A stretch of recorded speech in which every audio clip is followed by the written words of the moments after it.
Alright, so let's talk about the Simgot Supermix 4. It is by far the most expensive IEM that I've ever owned, and it has become kind of the benchmark for pretty much everything in my arsenal right now with respect to the sound. And as a matter of fact, it has also changed some of my personal perspectives related to a few technical aspects in audiophilia, so that makes this even more interesting. So let's talk about it.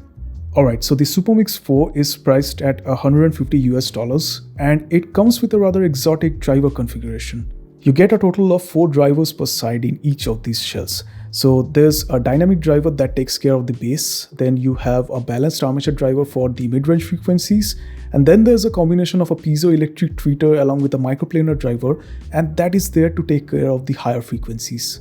Now each of these shells, as you can see, has this very beautiful yet minimal design language with this grey colored metallic faceplate on top, and then you have a resin shell at the bottom. It is kind of chunky, to be honest, and people who do not like larger shells might find it kind of inappropriate, but I like it and it kind of feels pretty good inside my ears. And the other thing that I noticed is that there's what appears to be a replica of the event horizon of black holes, maybe to symbolize the fact that you kind of get lost into the music coming from these IEMs.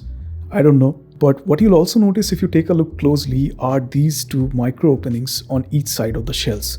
And as far as I'm aware, these are there to let air pass through while you're playing music, maybe to help in better acoustics.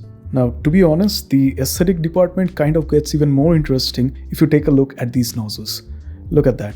You won't find any traditional mesh filter on each of these nozzles, but instead you'll find these 3 distinct openings leading all the way into the driver chambers. And that creates an amazing separation between each of the frequency levels, in my opinion. So we'll definitely talk more about that when we get to the sound, but before that, I just want to talk about a few more things, like for example this cable right here. Now this one definitely looks and feels way more premium compared to what you get with other offerings from Simgot around $100 or so, but at this price, I kind of wished that Simgot could provide us with a modular cable that also has a 4.4mm balanced connector. The case on the other hand is exactly similar to what you get with pretty much all the other Simgot IEMs, and the only distinguishable aspect here is this golden zipper. But what disappointed me the most are these ear tips.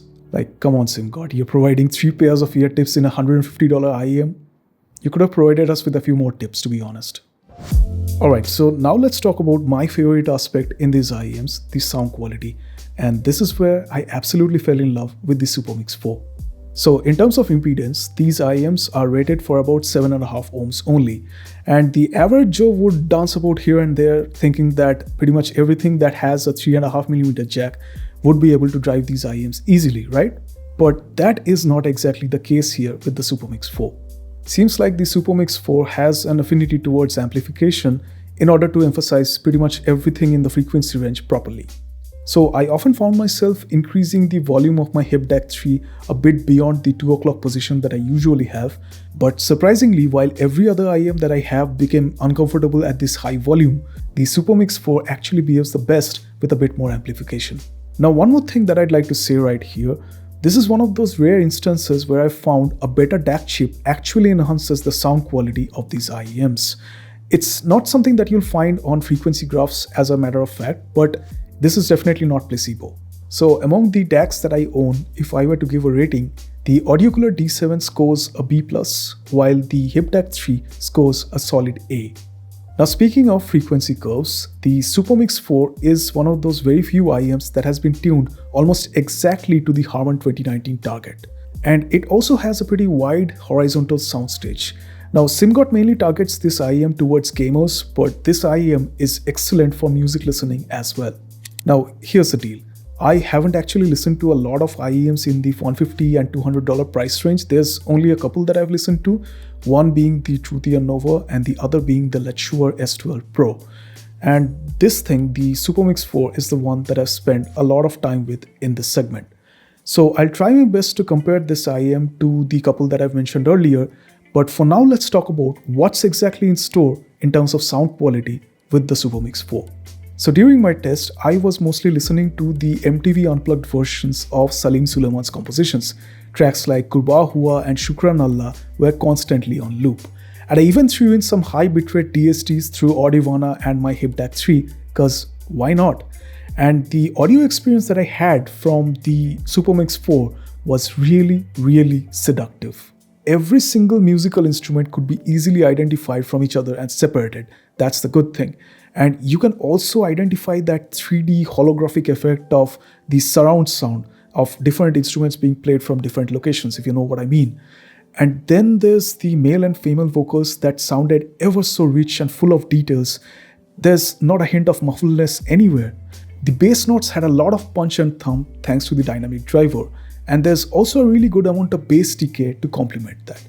The only complaint that I have right here is with respect to the decay time, which felt a bit less compared to what you get in traditional dynamic drivers. But that's not surprising at all, since I've known Simgot to tune their IEMs in such a way that they have this kind of a tight bass signature. Now coming to the mid-range, it's kind of leaned towards the darker and warmer side, but it's ever so beautifully balanced out by the treble rendition of the planar and PZT driver. The texture of treble that you get in these IEMs is what surprised me the most, and if I recall properly, the Kiwi Ears Melody had the best treble rendition in the sub $100 price range. These babies just take it up a notch.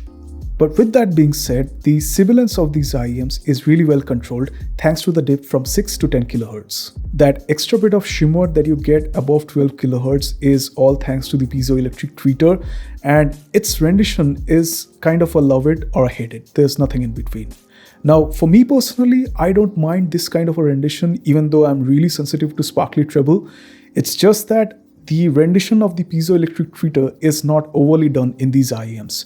So you can actually listen to tracks at lower volumes and you can enjoy that sparkle. But for most others who like to have a really safe tuning, the IEM that is heavily recommended to you is the TruthEar Nova. Now, the only area where the Supermix 4 kind of falls a bit short is with respect to the resolution and the dynamic range.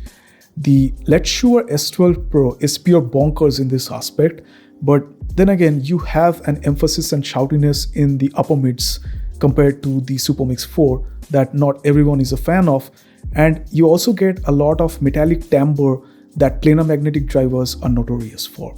The S12 Pro 2024 edition might have solved these issues, but it's a bit pricier than the Supermix 4, and I'm yet to try that out and say that for myself. So personally, I find the Simgot Supermix 4 to be a really well balanced IEM, having good technicalities and a really good soundstage, and I would actually recommend this over the Letshuoer S12 Pro or the TruthEar Nova any day. That being said, is it for bass heads? Absolutely not. Treble heads maybe, but this is more like a musically tuned IEM. So if you're someone who likes that sound signature, and let's say you're upgrading from $50 or even $100 IEMs, yeah, you can definitely go for this one. Alright, so that is pretty much it for this video, and I really hope you guys got some value out of it. The links to purchase all the IEMs that I've mentioned in this video are there in the video description, so make sure to check them out. And for more such videos like this, don't forget to subscribe to the channel down below. Thank you so much for watching, and I'll see you guys in my next one.